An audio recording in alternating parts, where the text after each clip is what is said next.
Okay, well, welcome everybody. Thank you for joining us today. We are thrilled and honored to be able to present in the Students in VR conference.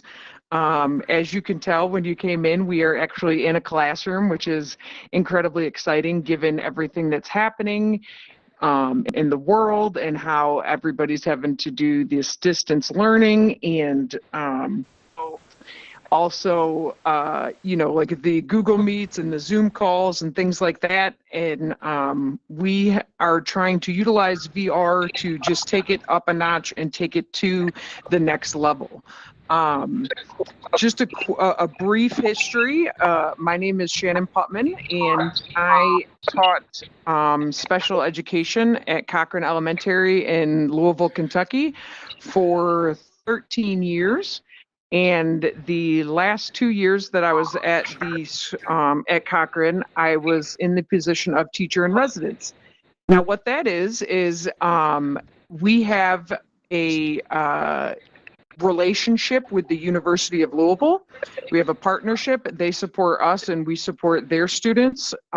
So college students have the opportunity to actually learn how to be teachers in the educational environment. So instead of taking classes isolated out at a university, they're actually in the classroom, they're in the schools, they're a part of the everyday life. So with that comes some generous support financially from the University of Louisville. And so we used that to purchase VR equipment and start the first ever virtual reality lab in the Commonwealth of Kentucky. And so through that work that brought us to where we are now, which is we currently have project that has been a little delayed by COVID, but not by any means defeated. So that is going to continue. And now we have brought VR over to the university side as well. And we're hoping to expand it throughout the University of Louisville. So with that experience, we were approached by Vive, and they have their collaboration platform, which is called Vive Sync. And so they said, hey, is there any way that you guys could try out Sync and let us know what you think, how you use it, give us your opinion. And we're like, yeah, absolutely. So I approached my boss, who is Dr. Finch. He's phenomenal. And I said, hey, Dr. Finch, do you want to teach a class in VR? And he said yes. I don't know if he knew what he was saying yes to, but he is wonderfully supportive. So he said yes. And so what we did was he actually taught his last writing methods class of the semester in VR. So what Vive did was in their collaboration platform, this is one of their 3 environments that they currently have. It was the Golden Gate Bridge. And they even created a U of L room specifically for us, and you can see the logo, which is really cool.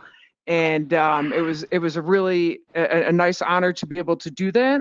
And so Dr. Finch taught his writing methods class in VR, which leads us to our main presenter and the superstar of not only of the hour, I say of the month and the year, because she has been so wonderful, is Morgan.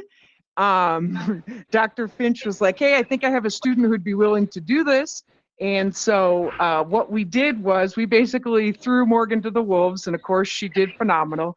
And she's going to tell you about her unique perspective of being a consumer of the VR for the first part of the lesson, and then also being a producer of the VR for the second part of the class, because she actually became the teacher.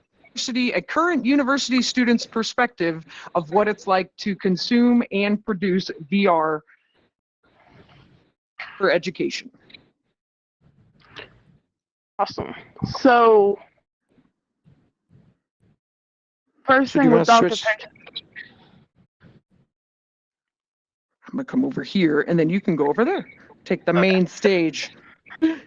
So, with Dr. Finch's class, a lot of it focused on how to teach writing. And Dr. Finch believes that a lot of that is demonstration and being on the other end of it so that you can teach it the best way possible. So he ran his class a lot with a lot of teaching, but a lot of demonstration. And for example, for this one, we were working on a poetry unit. So when we were in the classroom,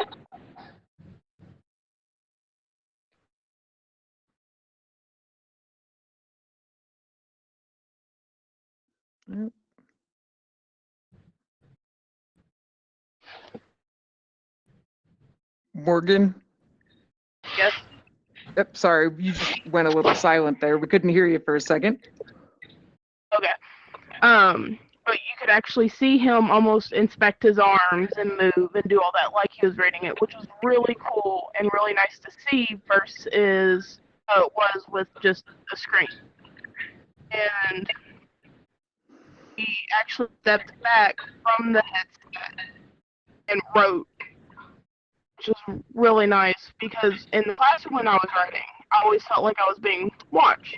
But when we were doing it in VR, I was able to step back and be kind of on my own when I wrote, so I was able to write a little freer. And so, not to interrupt, I'm sorry, Morgan, I didn't explain about some of the functionalities in the Sync platform. What Sync has, and some of the features that are unique to them, which is pretty cool, is they have an option where you can create notes. And so when you create a note, you speak and it actually does speech to text. So when you're creating that note, it mutes your microphone. So you're allowed to actually say your thoughts and what you think and get all your writing out just by talking it and speaking it, and it records it. And then you see it on the screen as it comes up as basically like a Post-it note. So what Dr. Finch had done was he had the students actually write about what it was like to use VR for learning. And they were all able to create their private notes, like Morgan said, without anybody looking at them or without anybody knowing what they're doing, and just their own thoughts. And then he even had students share. So the students actually teleported to the front of the room. They shared their notes, they shared their poems, and they were able to access those notes and share with everybody their thoughts. So that was one of the unique features. Sync and, like Engage and things like that, there's a lot of crossover in the platforms, but much like a Mac and a PC, where there's different features of depending on what you're looking for. That was one of the features that we really liked in the Sync platform, if you agree, Morgan. Absolutely. It was a lot better to be in the VR in the classroom versus how we were doing online school, online classes, because it was more true to being in a classroom. Go ahead and switch to the next slide. Sure. And so then, as I was, go ahead, sorry, go ahead. You can go ahead. No, I was just kind of transitioning to then. So after Morgan was the consumer, she then got to actually teach her lesson. But what was unique about it was this lesson was designed to be taught to first graders, because had COVID not happened, she would have taught this lesson to the first grade class that she had been working with. So she actually got to teach it just like she would have in quote unquote real world, but to the college students. So when we were discussing planning for it, she had all these options that opened up using VR that she wouldn't have had before, that she's going to that she'll be telling you about. But what was exciting too is that she had to take this lesson that was planned for in person and now use virtual tools. And I was worried that it was going to be a big ask and it might be hard, but Morgan, I think, found it a lot easier than what I had even expected. Oh yeah, it was super easy to transcribe what I was going to do in person into VR. I was able to actually add things and all that. And like what was really interesting was the fact that I had to sit there and figure out, do I actually want to teach it true to how I wrote it with graders, or do I want to try to maneuver it to where it was more acceptable for college kids? And I ended up just kind of fixing it to where some things I would change my wording to where it was a little more adult for my classmates, but kept a lot of the same activities that I had for the first graders to kind of show what you can do in VR. So my lesson plan was basically talking about adding details into a story based on emotion and five senses. So one of the things that I originally was going to do with my first graders was playing a game as Simon Says in the beginning to get them moving and to reinforce the expectations because they were first graders and first graders don't always remember what they're supposed to do.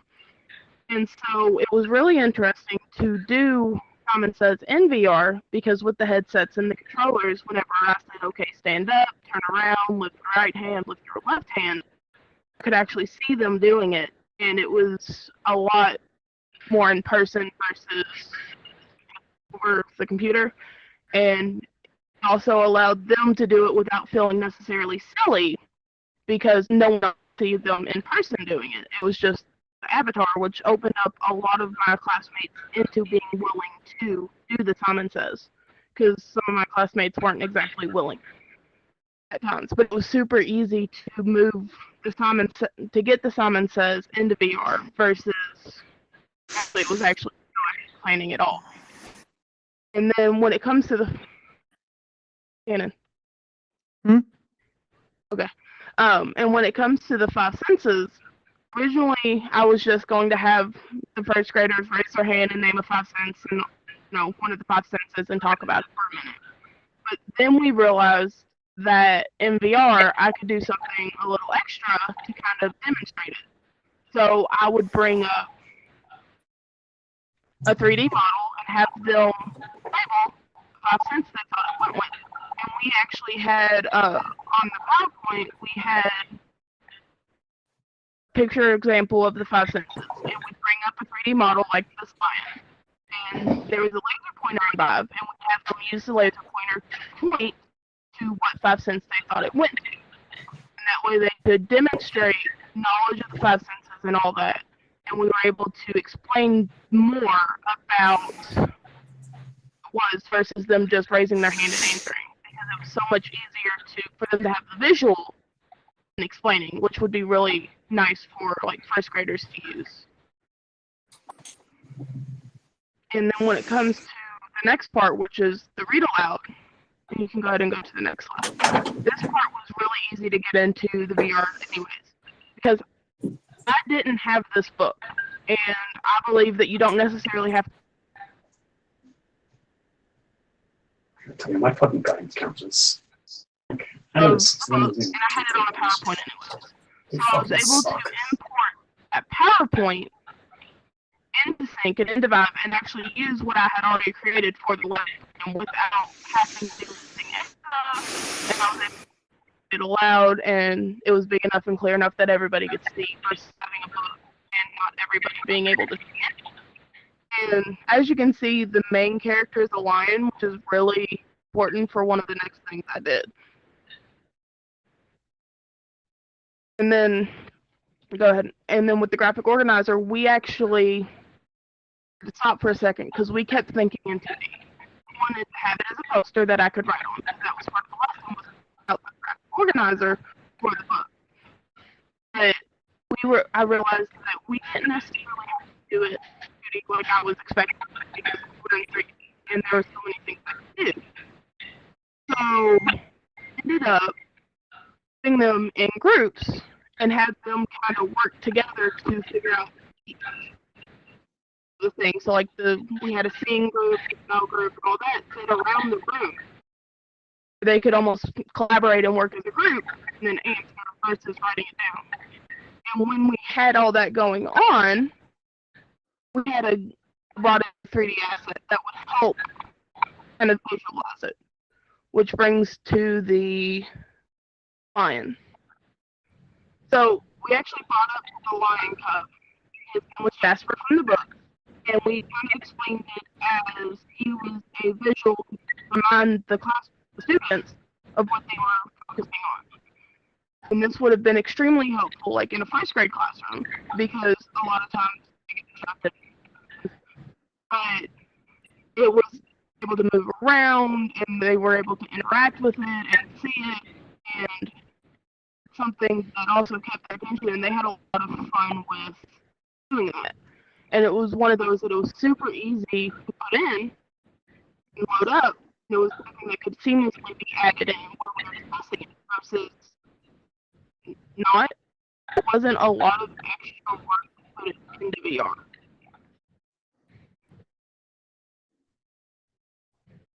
And just in general, I was really thankful to be put onto this project because I had never taught a lesson plan before. I'm in the beginning of the program.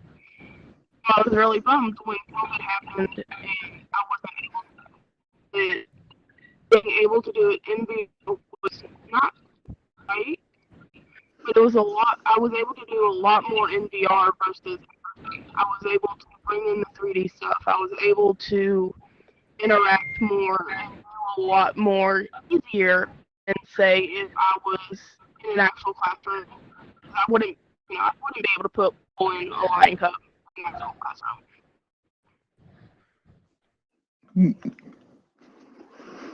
And what was kind of fun about it too was that we got together to actually kind of plan and work together to, think about, all right, how are we going to do this? How are we going to do that? How can we actually utilize these tools that we have to improve upon what we're doing? And like Morgan had touched upon, the graphic organizer. So what happened in the beginning was, she was like, hey, I've got this graphic organizer and, I want to use it. And the idea is that during the class, we would fill it out together. And so, if this was her graphic organizer, we were thinking in the 2D world because that's what we were, used to, and that's what we were planning for. And so we thought, okay, well, if we get it like a PDF, we can put it up on the screen and, we can have the students, say what they're going to say, and then we'll like write it or whatever. And then through conversations with some of the Vibe guys, he was like, well, you don't actually have to have the poster. You could just do it, like in different locations and things. And I was like, it kind of like it was like one of those aha moments where it like clicked with me, like, stop thinking 2D and start thinking 3D. Everything doesn't have to be the same exact way that we do it in the classroom. We can utilize these tools to do things differently. And so that's when we came up with, okay, how about instead of doing the graphic organizer on the board, we actually set up different stations around the virtual environment. And we popped up a little Post-it note and we said like sight, hearing. And so then we were able to integrate those real world instructional practices like standing up, walking calmly over to a location. And a lot of people, if you don't, especially if you don't teach elementary, you don't understand what a hard skill that actually is to teach, because typically when you tell the kids go ahead, it's like a massive stampede. So you actually have to work on transitions with them. And so they actually have to, do it slowly. And then she said there was only a certain amount of people allowed in each group. Now, if I want to go to the hearing group and I walk up and there's only 4 kids allowed and there's already 4 in there, as a first grader, I might get upset and start to throw some sort of tantrum. I might get emotional because I wanted to be in that group. And so then you take that as a natural learning and experience to teach them that, hey, it's okay. We don't always get what we want, but we can go to this group. And so we were able to bring in those social skills that you wouldn't think that you could teach in VR and locate where they were in the environment. They had to utilize their controllers and utilize the functionality of the different aspects of VR. So they were learning how to use the digital tools while at the same time learning the socially acceptable things, because even in VR, there was too many people in one group. And so we had to actually spread them out. So those were some added benefits that we hadn't honestly even planned on, that just were a perfect natural flow into the virtual environment. Hey, Shannon. And, yeah. Hey, If you want to give me some host controls, I'll help manage some sound and stuff in here, make it a little bit more Sure. conducive. Yeah, thanks. Look in the upper right and then go by my name, click 3 dots and give. Oh, perfect. Thank you. Mm-hmm. Carry on. And Chris is awesome. He brings up another point that we touched upon. As you saw, and as Morgan spoke to, especially utilizing Engage and its platform, we were able, right now, when Morgan was talking, she was able to bring in that 3D asset. And again, if you're not in the maybe classroom, it doesn't feel like, oh, well, that's not that big of a deal, but it is. Like when a lion suddenly pops into your environment, it's a big deal. I saw it was awesome when it came in. I think Chris took a picture with it. I saw him reach out or Dan, I saw him reach out and pet it. Like he's an adult and he still loved it. So I feel like as adults, we need to maintain some of that childlike energy that we have. And then Morgan, you did something very unique with the bear in the environment when you were teaching your lesson. What did you do with that? Right. So one of the things we were talking about was differentiating what feeling like emotions. So we ended up bringing up a bear, and it was like and we made it super small. We talked about how if it was super small, you wouldn't necessarily, how you'd feel about it, you wouldn't necessarily feel it's bad, yada, yada, yada. And then we ended up making it as it got bigger, we asked them, like, so super small, we asked them, how do you feel about it being super small? And we had them answer saying, oh, I'm not too scared and all that. And then we made it supersized.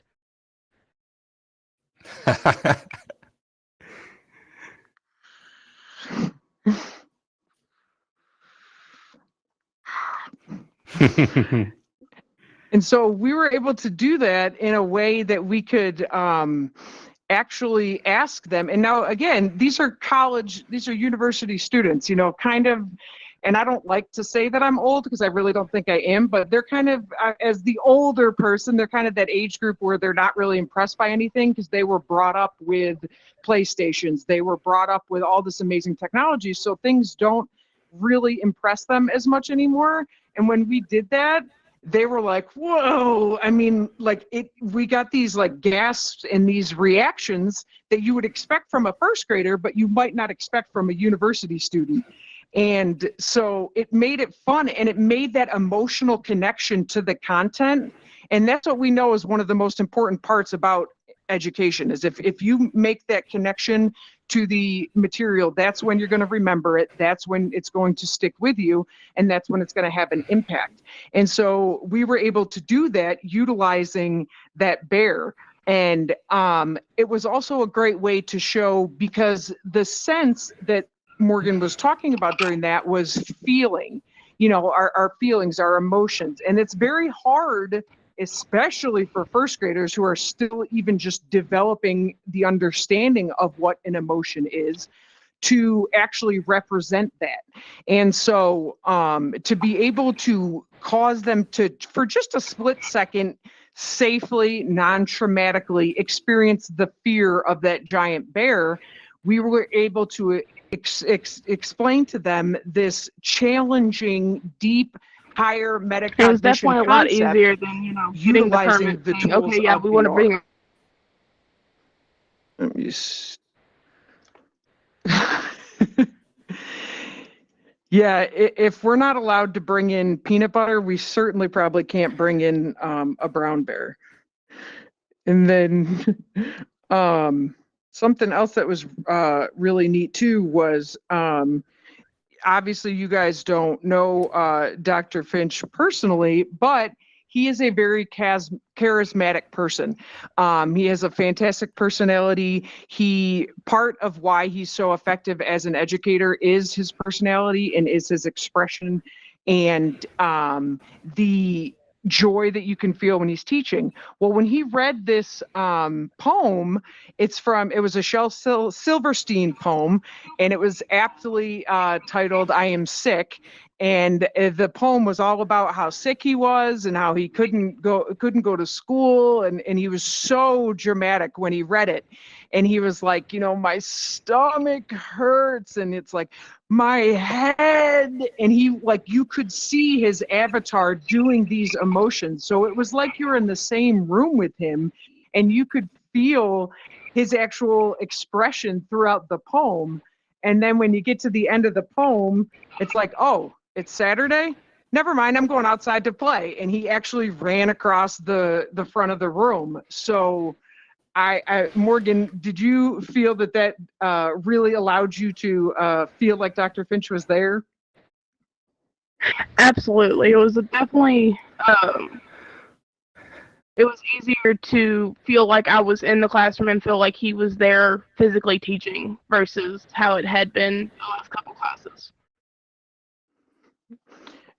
Because when you're on a Zoom or a Google or whatever, platform it is, you can simply go ahead and turn that microphone off, and you can turn that video camera off, and I can be playing Candy Crush on my phone. I can be, looking at Twitter. I can be doing all these other things and not actually paying attention, and nobody would know. And so then you lose that engagement. Whereas in VR, especially with the avatar and the presence that it creates, now I know from lips moving to actual eye contact, I know if somebody's paying attention, I know if they're looking at me. And as a teacher, those are those cues that we look for. Are they, are their eyes glassing over, that kind of a thing? We look for those to see, okay, who's actually giving me their attention, who's authentically engaged in the lesson. You don't necessarily get that from a Zoom type of call. And then And on top the of that, last thing, and I'll kind of talk about before we open it up to any questions, was there was a, go ahead.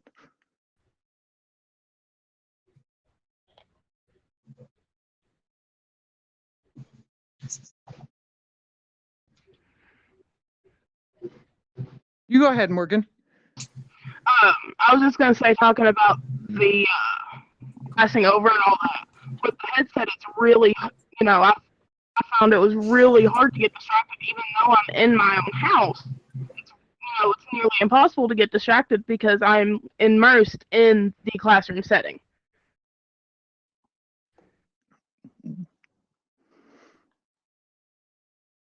Absolutely. There's no signing out of it, and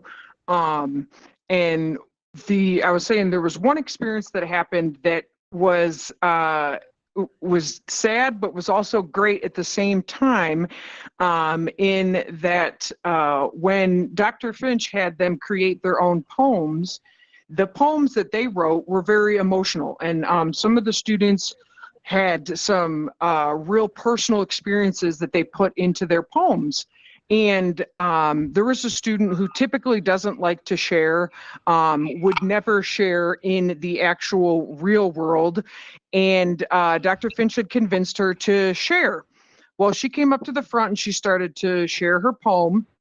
And whether it was just bad timing, we're gonna believe that it was bad timing. A student unmuted their microphone and made a rude comment.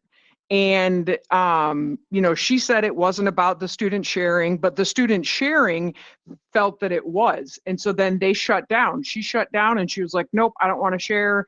And she retreated to the back of the virtual environment. Well, what was really exciting was that Dr. Finch was able to, with his avatar, he actually went over to her and he got up close to her, and this is how he explains it. He was able to look her in the eye and comfort her in that moment. And he actually was able to comfort her. He was able to talk with her privately. Nobody else, was hearing it. And he, via that connection that he said you wouldn't have been able to do on just a computer screen, he was able to talk to her, comfort her, and then convince her to actually. That's what Dr. Finch said to me, that was the moment that sealed it for him. He said, being able to do that has taken my appreciation for this platform to a whole new level. And, he said in the fall, he already is going to be utilizing this, whether we're back in school or not. That moment and being able to do that are those little unexpected joys that happen in VR that you can't plan for.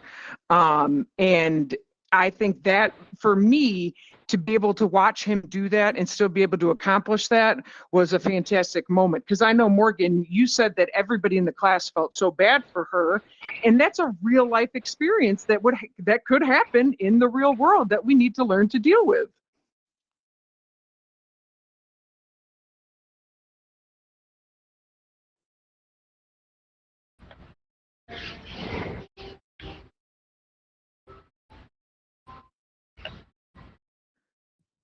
So we that's what we did, and that was our joy and love that we were able to experience. And I think we can open it up if anybody has any questions or comments or wants to talk. Morgan and I are here. And Morgan, did you have any final thoughts you wanted to say?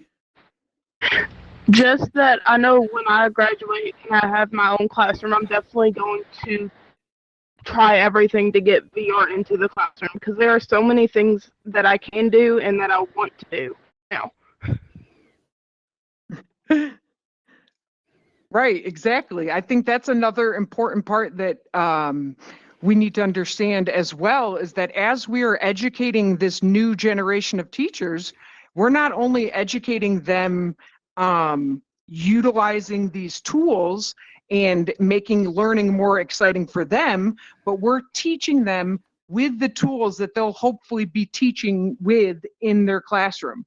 It's our job as educators to prepare whatever level our students are at. It's our job to prepare them for the next level. And if we're not utilizing VR in our instruction with our students right now, then we're failing them, because whatever people want to think VR isn't, whatever, VR and its technology is here and it's coming, and in the industry, it has major potential to have staying power. And so if we don't start integrating this with students at even the college level, then, like I said, we're letting them down. And and U of L's willingness to adapt and embrace VR shows that we're forward thinking, and we want to prepare our students the best we possibly can for the changing environment. So I think we lost your if student, anybody Shannon. has Oh, any she's questions, there. There she is. Let me see. Okay, I see we have a hand raised. Oh, I don't know Keely, if you're. I got her. Nope. We're good. Yep. You got her? Keely, Oh, thanks. you're Hey. live, Keely. Oh, awesome. Hello. So thanks for putting this on. It was really helpful and neat topic. I know you mentioned that it sounded like they were using the Vive headsets, right? And that these were university students. Have you tried putting the headsets on those fourth graders and seeing how the lesson went? Yes, actually, if you come back at 2:30, our next presentation that I'll be in is two second grade students from the elementary that I work at, and the second grade students will actually be presenting and talking about their use of VR and what they've done. So for about almost 2 years now, we've been utilizing VR at the elementary school level. We started with the Oculus Go, and this year we transitioned into the Vive Focus Plus.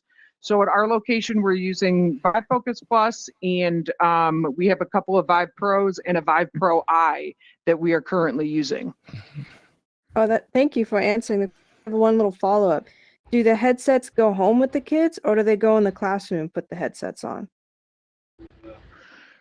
Currently, they stay at the school that currently, but the goal is, as we continue to work with our community partners and especially with the University of Louisville, we're hoping future plans, best laid plans, is to have a training center at the university that would also reach out to the public and would allow for families to come and use the equipment and learn the equipment, so we can get some of the families started that way.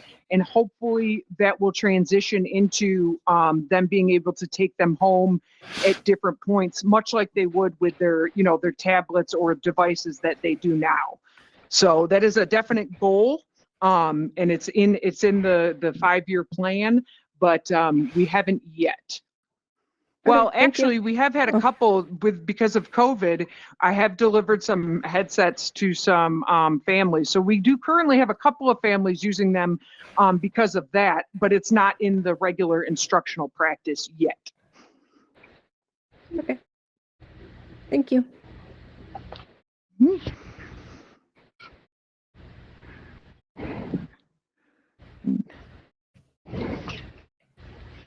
Does anybody else have any Anybody questions? else?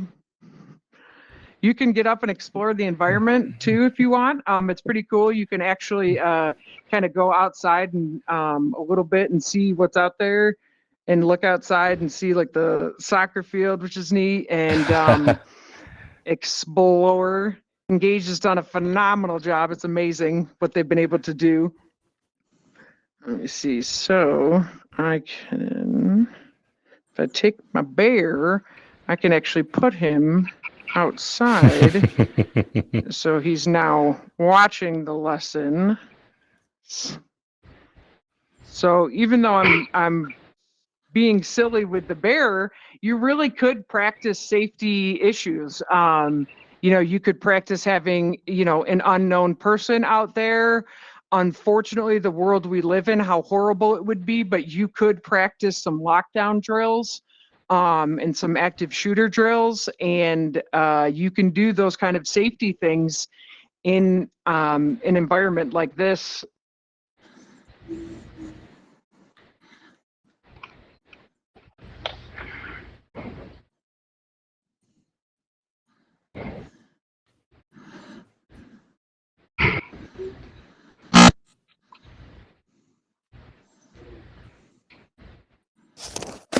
That was realistic. What's going to Yeah, this is nearly finished. I'm in a session at the moment. How long? 5 minutes. They're just all question and answers at the moment.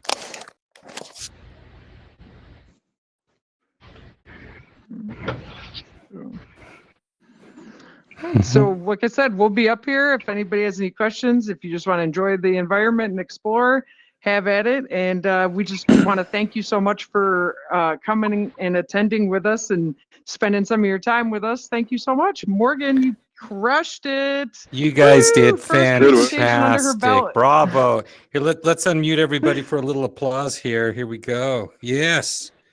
Nice job, guys. You did great. Good work. Proud of you.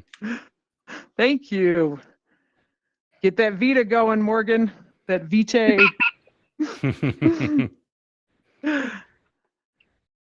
Shannon, what time Pacific time again is your second graders talking? They're at 2:30 Eastern, so is Great. that 11:30 Pacific? Yep. I believe. Okay, That's right. aha, I did it right for once. Never figured out time zones. I always Google it just to be sure. Great. Well, great job, guys. I'm going to head on out and go visit some other spaces, and I will definitely be back for the second graders. I'm so excited for that. All right. Thank you so much All for your right. help, Chris, too. You We bet. appreciate it. Yep. Take care. Bye-bye.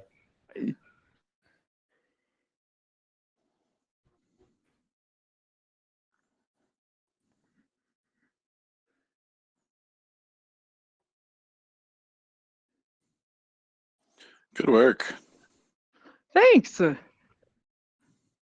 feel like I'm 7 feet tall. You're a little tall. I don't know how to fix that. What did you set your height as? So, almost my real world height, but I feel like everyone's extra tiny.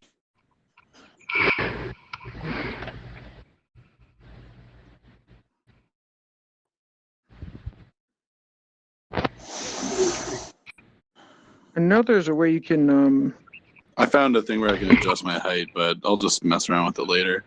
Was this the project that we sent those 3D assets for? Yes, it was. Yes, sir. Awesome. Oh, I should have given you guys a shout out. I'm so sorry. I wasn't no. even thinking. I'm here. I'm not here for the shout outs. Don't worry. I was just wondering. I just wanted to make sure that this was the right one. I'm gonna tweet. I took a bunch of pictures, so I'll share them with you after.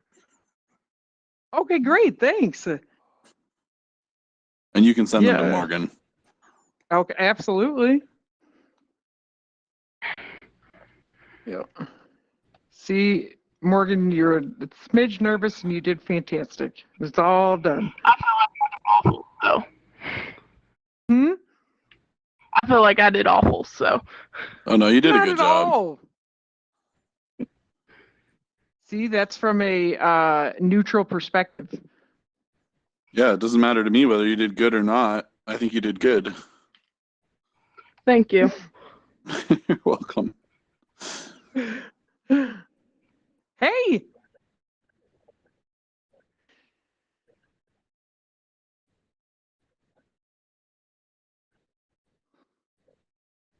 Yeah, sure, absolutely. Okay, sounds great. Yeah, no, thank you. Thanks for all your help.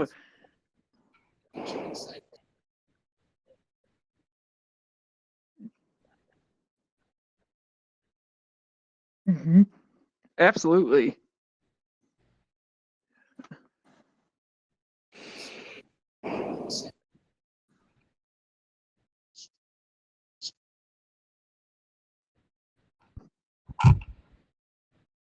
Hmm. Hmm.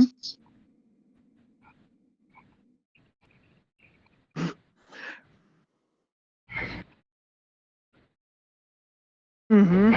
It's getting more and more impressive. It's unbelievable. I mean, especially the fact that you can have the animations. I mean, the fact that that bear is roaring, you know, and I can bring in the audio with it. I mean, that's unbelievable.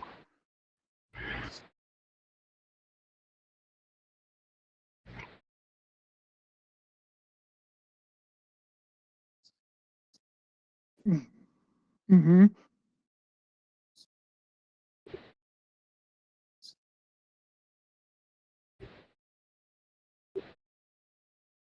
Mm-hmm. Yeah, for sure. And that's what you can Yeah. do with Sync. We actually created our own assets for that. And it's exciting because it gives you, if you want to, it gives you the opportunity to bring your own in, but at the same time, it's nice to be able to have some to choose from. Just because I know Morgan and I not being, you know, I mean, I've done, you know, I know some Unity, I know some Blender, but it took a lot of, you know, rendering to get it to work on the mobile platform. And so most teachers don't have that knowledge. So to be able to have both options is really pretty exciting. Yeah, I recently held a senior project showcase for my helping a faculty at my university, and one of the students, this is a computer science class, and one of the made a like an augmented reality video game type of, and in the little hub space, I put in one of the models that they used in the game, and it had like animations of it moving, and